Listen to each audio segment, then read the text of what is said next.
Hello everyone and welcome back to my channel. I hope you're all doing well. Things are definitely heating up where I am. We had a few 97-degree days a week or two ago, and now I'm sure we're gonna have more. So this feels like the perfect time to talk about this subject, which is sun protection. I am traveling a lot this month, and for me, I'm gonna be like on the beach and outside a lot, and I have pretty pale skin, so sun protection for me is very, very important personally. And I really burn. I had this beautiful ability as a child to be like just bronzed and tan everywhere, and then I seem to have lost it as I grew up, and now if I go outside and don't wear sun protection, I just burn, and the burn turns into a flaky peel, and then I'm just pale again. So it's a lose-lose for everyone, and one way that I can sort of prevent that happening, besides wearing a hat and stuff like that, is using sunscreen. And if you're switching over to natural beauty or green products, then sunscreen is also something that you should consider switching. There are a lot of reasons, and I could make like an hour-and-a-half long video, but I feel like mainly what I want to share with you is an amazing resource, which I have mentioned before, and that is the EWG, the Environmental Working Group. They have a great explanation of sunscreen and what to look for and what to stay away from on their website. So I'm gonna link that down below. They do like an annual sunscreen guide. It's just super informative, and they're probably gonna be far more eloquent than I could in terms of chemical names and stuff like that. I'm sure I would mispronounce them, and I don't wanna give you guys any misinformation. So I'm gonna link their guide down below. Another little trick from them, which I always do when I'm shopping for just products in general, I look at their app. Their app has a mode where you can actually scan the barcode of whatever product you're looking at, and it comes up with a rating 1 to 10, 1 to 3 being like low risk, 4 to 7 medium risk, and then 8 and above is high risk. So that just is really helpful and helps you be an informed consumer, and it's a really easy tool to use.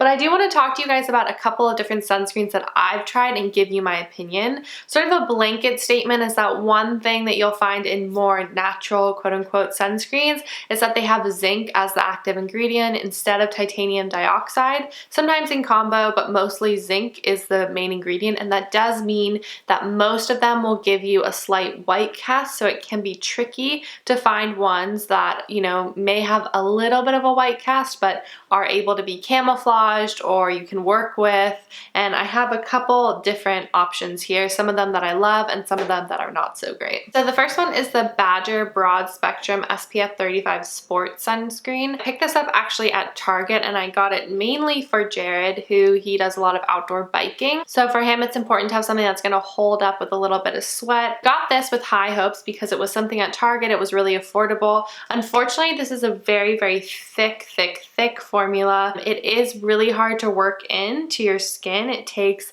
a lot of effort if you're covering like a large portion of your body, and it's hard to squeeze out of the tube. I have posted about this on Instagram before, and a lot of you said that there are other formulas that are better of this brand. For example, there's like a rose one that someone said was very, very good. That's a little bit lighter and a little bit easier to work with. So it could just be the sport one. So definitely keep your eye out if you're at Target or wherever and you see this. I would just say stay clear of the sport one. This is way too thick, and you get a very, very heavy white cast. You sort of look like people who just have like a completely white nose. So yeah, just be wary of this one. So this was again an attempt to find sort of like a water resistant sunscreen or something that would work with sweating, and on top of that, something that's really easy. And we found this Alba Botanica Refreshing Mineral Sunscreen. This is again SPF 35. The EWG goes into it a little bit more, but higher SPF doesn't always mean better. In fact, they're trying to pass regulations where you can't have higher SPF than 50 because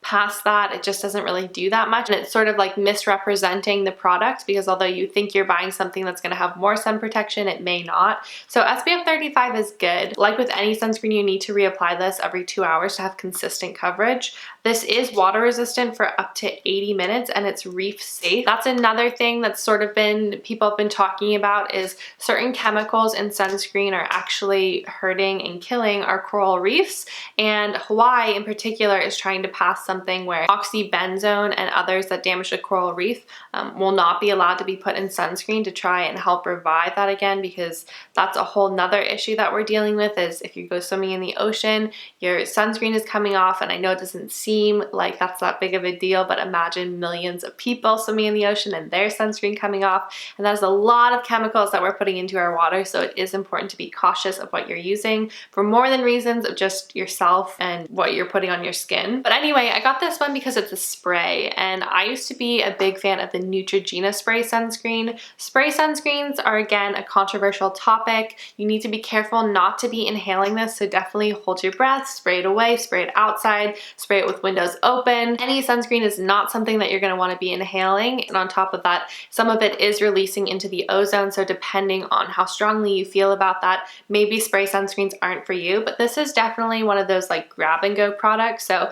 if we don't have time to actually sit down and rub in sunscreen, this is what we bring, but ideally we'd be using a lotion. I find that this one is relatively nice. Again, you do get sort of a white cast from that zinc in here. It has a little click top that you can click open or click closed. It's a really interesting smell. It almost smells like eucalyptus actually, so it's quite pleasant. I really like the smell of eucalyptus. The one thing I will say is that it's a very funny texture, so it applies very watery, but the zinc oxide when it comes out sort of like sticks to your body. So it's weird. You have sort of this like white water, and then you have this like spray imprint of zinc oxide, and so you do have to sort of work that in. It's again very lightweight. I like the feel of it. It feels very hydrating, but it's not as easy as those like Neutrogena spray things. This does take a little bit of work, but I think it's great for on the go. If you don't have time to actually sit down and rub in lotion, this may be a little bit faster. So because it is a little bit watery, it can be messy, so I would recommend doing this outside,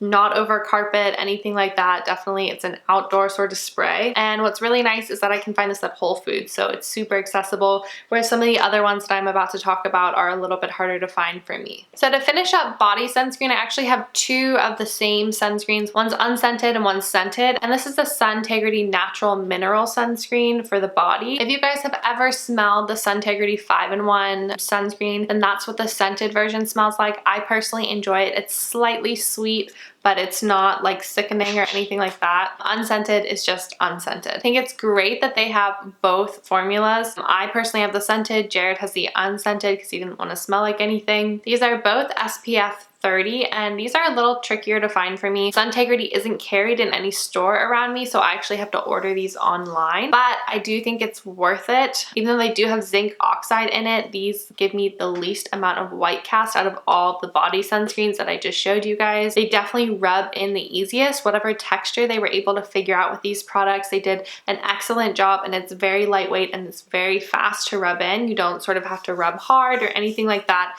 They're very smooth to apply. So out of all the ones that I discussed, these are my favorites so far that I found. They are a little bit pricier than the other ones, and I think you are paying for that formula and sort of the similar texture to more conventional sunscreens. They also last really well. I was out at the park yesterday for like an hour and a half, and I didn't have a lot of sun protection in terms of shade or anything like that, and I had this on and I didn't have any burns. I didn't even really get tan or anything like that, so I was really happy with how this held up. Along those lines, I have a couple of other Suntegrity products that are meant for specifically your face. I mean, you could use that one on your face. I'm not sure why that one's just called body. I'm sure you can use it on your face, but they do also make specific face sunscreens. And the first is the Natural Moisturizing Face Sunscreen and Primer. This is again SPF 30. I'd actually say that this one applies with more of a white cast than the body sunscreen, which is really interesting to me. I enjoy this one if I'm wearing a full face of makeup, but I don't like the way it looks if I'm not wearing makeup on top of it, because I get that sort of like ghost pale look, and I feel like if you had deeper skin tones, then obviously it would show up even more. It is nice and blendable, and if you're putting makeup on top of it, it acts as a good primer, but I wouldn't wear this one on its own. So that leads me to the final Suntegrity product that I've tried, and that is the 5-in-1 Natural Moisturizing Face Sunscreen. I've talked about this before. I have a whole review on it, so I'm going to just link that sort of above here, and you guys can check that out. But Blanket statement, this is a great everyday SPF. It has very little coverage in it, but just enough pigment where you don't get that white cast. I wear this every single day. I love it and I'd repurchase it in a second. My only is that the shade range sucks and I wish they'd come out with more shades. The next product that I'm going to talk about is a new product to me and one that I'm testing out, so I can't give you a review on it, but I did want to say that it's out there. It's something that you can look for. This is just one of many brands that make it, and that is a powder sunscreen. So I'm one of those people who I'm great at applying SPF in the morning, but I'm not good at retouching. I don't add any more throughout the day, which, you know, you should if you're going to be outside. You should really do it every 2 hours to feel very protected. And so I thought that a powder sunscreen would be easiest. I've used powder sunscreens before. This is sort of like the spray sunscreen. You do have to be careful not to inhale this because we don't want those particles in our lungs. Our lungs do have trouble filtering particles like that out, so you want to be careful not to be breathing this in. This one in particular is from Ilia. It is called the Moon Dance Flow Through Radiant Translucent Powder, and it's SPF 20. So my hope with this product is it's going to be a great thing to sort of touch up throughout the day, dust on my shoulders, dust on my chest if I forget to, or it's sunnier or whatever, and just a good product to have with me. I know brands like Supergoop, a few others actually make a powder product that you could check out, but I think this is the clever way to start getting in the habit of reapplying if you're not wanting to carry around a lotion with you. I know a few of you have already asked me for a review on this, so I will definitely do that once I feel like I've tested it long enough to see. I'm taking this on vacations with me, and that's when I'm going to be outside the most on the beach, so I will keep you guys posted on how this works. Alright guys, I hope you found that helpful just to sort of see what I've been trying and what I think of what I've tried so far. My sort of holy grail brand, even though it's a little bit pricier, has been Suntegrity. I just feel like they're doing textures right, they're doing something right, and I'm really happy with the products that I've tried from them, but I really enjoy trying other brands and seeing sort of how they compare in texture and application, all of that. So if I find another winner, I will definitely keep you guys posted because it is important during the summer to have a good SPF. I'm gonna plug the EWG one more time because I think that they do an awesome job at sort of talking to you about sunscreen and what to look for and what not to look for. So I did link that article down below. It's really quick, easy to read, and very informative. I hope you guys have already entered my giveaway, but if not, that will also be linked down below. I'm giving away one of the Plume eyebrow and eyelash serums, which are just incredible. Go watch that video. You will see before and afters. I'm still loving my lashes, loving that product. So yeah, definitely go enter that, and make sure to tune in for another episode of the Natural Know-It-All. That is my brand new podcast where I share helpful and healthful information. So if you guys want to go listen to that, like I said, everything will be linked down below. So the description box is your best friend. That's how you navigate around my channel with everything that's going on with me. I hope you guys enjoyed this video. If you have any questions about the products that I mentioned, please just let me know down in the comments below. Otherwise, make sure you're subscribed for 2 videos a week, always featuring clean green beauty. And I will see you guys very soon. Bye.